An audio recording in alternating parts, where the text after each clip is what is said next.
হে WhatsApp guys, কেমন আছো সবাই? গাইস, তোমরা এমন কোনো গাছ দেখেছো যে গাছে ফল ফুলের জায়গায় মেয়ে জন্মে? মানে গাছে মেয়ে ধরে আর মেয়ে যখন পেকে যায় তখন পাকা ফলের মতো টপ টপ করে তলায় পড়ে। তোমরা অনেকেই মনে করতে পারো হাসান ভাই মনে হয়তো আজকে পাগল হয়ে গেছে, এটা কিভাবে সম্ভব? ড্রামার জগতে কি না সম্ভব, কিভাবে সম্ভব এবং ওই মেয়েদের নিয়ে ছেলেরা কি করে সেটা আজকের এই এক্সপ্লেনে দেখবো। আর শেষে আমার মতো সব সিঙ্গেল ভাইদের ওই গাছের অ্যাড্রেসটাও দিয়ে দিব। কাল্পনিক মুভিকে রিয়েলিটির মধ্যে নিও না, স্কিপ করে দেখলে বুঝবে না, সব বিনা স্কিপে দেখতে থাকো। কাহিনীর শুরুতে আমাদের হিরো ফ্যাং এবং তার বন্ধু র্যাংকে দেখানো হয়। তারা দুজন একটি জঙ্গলে যাচ্ছিল। একটু সামনে যেতেই হঠাৎ খুব বৃষ্টি শুরু হয়। যখন সে আকাশের দিকে তাকায় তখন সে অদ্ভুত একটা জিনিস দেখতে পায়। যখন তারা ওটাকে টেলিস্কোপ দিয়ে দেখে তখন তারা দেখে ওটা একটি ব্লু রঙের পোর্টাল। ওটা দেখে র্যাঙ্ক কিছুটা ভয় পেয়ে যায় এবং ফ্যাংকে নিয়ে ওখান থেকে চলে যায়। তারা দুজন জঙ্গলের ভিতরে ট্যাঙ্ক লাগায় এবং তার ভিতরে ঘুমায় যায়, কিন্তু ফ্যাংয়ের ঘুম আসছিল না। যখনই সে চোখ বন্ধ করছিল তখনই সে রক্তাক্ত অবস্থায় একটি মেয়েকে দেখতে পাচ্ছিল, যেটাতে সে খুবই ভয় পেয়ে যায় এবং ওখান থেকে উঠে বাইরের দিকে চলে যায়। হাঁটতে হাঁটতে সে মিষ্টি একটা ঘ্রাণ অনুভব করতে পারে এবং ঘ্রাণটি তাকে ওই জিনিসের দিকে আকর্ষিত করে, যেখানে আর কেউ না বরং আমাদের হিরোইন মিউ থাকে এবং সে অজ্ঞান অবস্থায় পড়েছিল। তার শরীর থেকে অনেক ঘ্রাণ ছড়াচ্ছিল এবং তাকে তার দিকে আকর্ষিত করছিল। এরপর ফ্যাং নাকে রুমাল বেঁধে তাকে উঠিয়ে তাদের টেন্টের নিকটে নিয়ে আসে। তার বন্ধু র্যাং মেয়েটিকে দেখে তার বন্ধুকে বলে, তুমি তাকে যেখান থেকে নিয়ে আসছো ওখানে রেখে দিয়ে আসো, কারণ আমরা জানি না এই মেয়েটিকে। এবং সেও তার দিকে অ্যাট্রাক্ট হচ্ছিল, কিন্তু ফ্যাং তার নাক বেঁধে তাকে থামায়। তারা দুজন মিলে ওই মেয়েটিকে র্যাঙ্কের ফ্রেন্ডের কাছে নিয়ে যায় এবং তার ফ্রেন্ড মেয়েটিকে দেখে কান্না করতে শুরু করে। যেটাতে গাইস আমরা এটা জানতে পারি মিহুর ফেরামনের ঘ্রাণ শুধু ছেলেদের উপরে কাজ করে আর মেয়েদের উপরে ওই ঘ্রাণটা উল্টা কাজ করে, আর সে কান্না করতে শুরু করে। ফ্যাং তার রুমে খাদ্য নিয়ে যায়, কিন্তু মিহু তো একদম বাচ্চার মতো ছিল এবং সে তো কিছুই বোঝে না। ফ্যাং তাকে সবকিছু শেখাতে থাকে, খাওয়ার পর কেমন ফিল হয়, কিভাবে খাইতে হয়, এসব কিছু মিহু তো জানেই না। ওখানে হঠাৎ বৃষ্টি শুরু হয়। মিহু ফ্যাংয়ের পিছন থেকে জড়িয়ে ধরে কিস করতে যায়, কিন্তু এটাতে ফ্যাং রেগে যায় এবং তাকে অনেক বকা দেয়। এটাতে সে অনেক ভয় পেয়ে যায় আর ওখানে বসে বসে ছোট মানুষের মতো কান্না করতে থাকে। ওখানে আমরা একটি মোটা লোককে দেখি যে আসলে মিউকে নিতে আসছিল। ফ্যাং যখনই মিহুর চিল্লানোর আওয়াজ শুনতে পায় সে তার রুমে যেয়ে দেখে মিহু নিজে নিজে তার মাথা আয়নার সাথে আঘাত মেরে কেটে ফেলছে, কারণ সে তার লাইফের প্রথমবার আয়না দেখছিল এবং আয়নার ভিতরে নিজে নিজেকে দেখে অনেক ভয় পেয়ে গেছিল। ফ্যাং যখন তাকে ব্যান্ডেজ লাগাচ্ছিল তখনই ফ্যাংকের গার্লফ্রেন্ড ফ্যাংকে ভিডিও কল করে। মেয়েও তার কাছ থেকে ফোন কেড়ে নেয় এবং নিয়ে দেখতে থাকে। ফ্র্যাঙ্কের গার্লফ্রেন্ড এটা দেখে খুবই রেগে যায় যে ফ্র্যাঙ্ক একটা মেয়ের সাথে আছে। তারপর সে তার কাছ থেকে ফোন কেড়ে নিয়ে কল কেটে পুনরায় তার জখম স্থানে মেডিসিন লাগিয়ে দেয়। মেডিসিন লাগানোর সময় সে পুনরায় তার ফেরামনে অ্যাটাক্ট হতে থাকে। বড় কষ্টে সে নিজেকে সামলায়, কিন্তু মিউ তাকে টেনে নেয় এবং কিস করে ফেলে। এটাতে তাদের দুজনের চারপাশে একটা গ্রিন সার্কেল তৈরি হতে থাকে। গ্রিন সার্কেলটা কেন তৈরি হয়েছিল সেটা আমরা পরে জানতে পারবো। তখনই ফ্যাংকের ফ্রেন্ড র্যাং ওখানে চলে আসে এবং তাদের দুজনকে এমন অবস্থায় দেখে ওখান থেকে চলে যায়। ওদিকে মোটু তার পাওয়ারের দ্বারা বুঝতে পারছিল মিহু আশেপাশে কোথাও আছে। মোটু তাকে কেন নিতে আসছে আর কে নিতে পাঠিয়েছে এবং কোথায় নিয়ে যাবে এটা আমরা আস্তে আস্তে বুঝতে পারবো। ওখানে র্যাঙ্কের আঙ্কেল র্যাঙ্কের সাথে দেখা করতে আসে। তখন সে মিউকে দেখে র্যাঙ্কের ফ্রেন্ডকে বলে, এই মেয়েটিকে। তখন র্যাঙ্কের বান্ধবী র্যাঙ্কের আঙ্কেলকে বলে সে একটা আজীব মেয়ে এবং তার বডিতে কোনো হাড্ডিই নাই। এসব শুনে আঙ্কেল সন্দেহ করতে থাকে এবং বলে এই মেয়েটি আমাদের জন্য বড় বিপদের কারণ হতে পারে। পরের সিনে ফ্যাং মিউকে নিয়ে বড় একটি হসপিটালে নিয়ে যায়, যেখানে ডক্টর তার চেক আপ করতে থাকে। মোটুও খুঁজতে খুঁজতে ওই হসপিটালে চলে আসে এবং হসপিটালের সবাইকে মিহুর ব্যাপারে জানতে চেয়ে মারতে থাকে। কিন্তু মিউ তো আগেই ফ্যাংকের সাথে ওখান থেকে চলে আসছিল এবং গাড়িতে ওঠে মিউ ঘুমায় যায়। ফ্যাং তাকে জাগানোর জন্য যখন তাকে শোয় তখন সে বুঝতে পারে এটা কোনো সাধারণ মানুষ না, কারণ তার শরীরে কোনো হাড্ডিই নাই। রাস্তায় একটা পুলিশ অফিসার তাদের গাড়ি থামায়, সেও মিউর ঘিরানে তার প্রতি অ্যাট্রাক্ট হতে থাকে। তখনই ফ্যাং তার দিকে একটা পারফিউম ঢেলে দেয়। তখনই ইন্সপেক্টরের হুঁশ ফিরে আসে এবং ফ্যাংকের উপরে রেগে যায়। ফ্যাং প্রথমে তাকে সরি বলে এবং ড্রাইভিং লাইসেন্স দেখানোর বাহানায় গাড়ি টান দিয়ে ওখান থেকে ভেগে যায়। তারপর সে মিউকে নিয়ে একটা শপিং এ যায় এবং তার জন্য অনেক কিছু কেনাকাটা করে।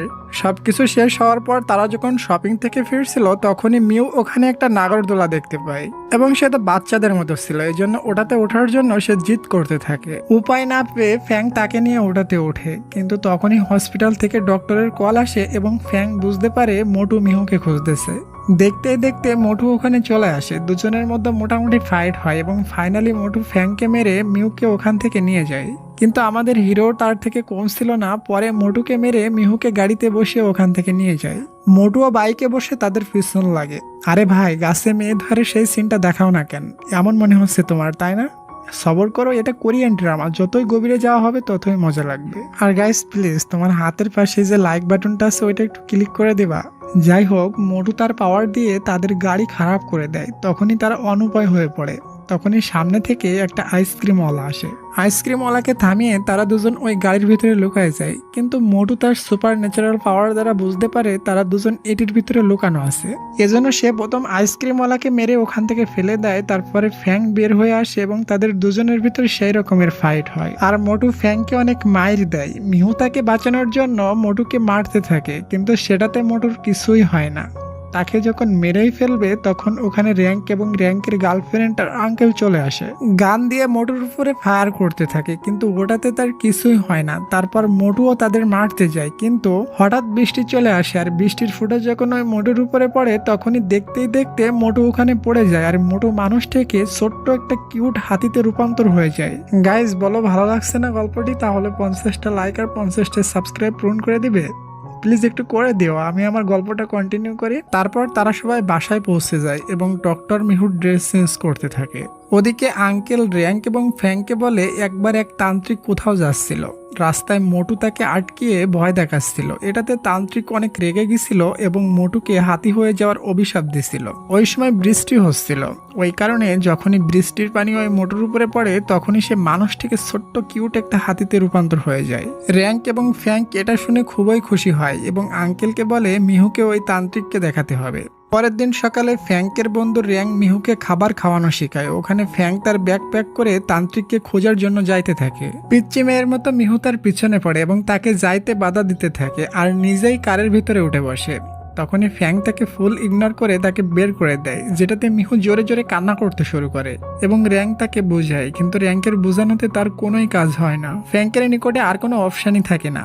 মিহুর মায়াবী ফেস দেখে সে তান্ত্রিকের নিকটে যাওয়ার ডিসিশন চেঞ্জ করে নেয়। তারপর তাকে পড়ালেখা শেখাতে শুরু করে। মিহু খুবই বুদ্ধিমান মেয়ে ছিল, সবকিছু জলদি জলদি শিখতে থাকে।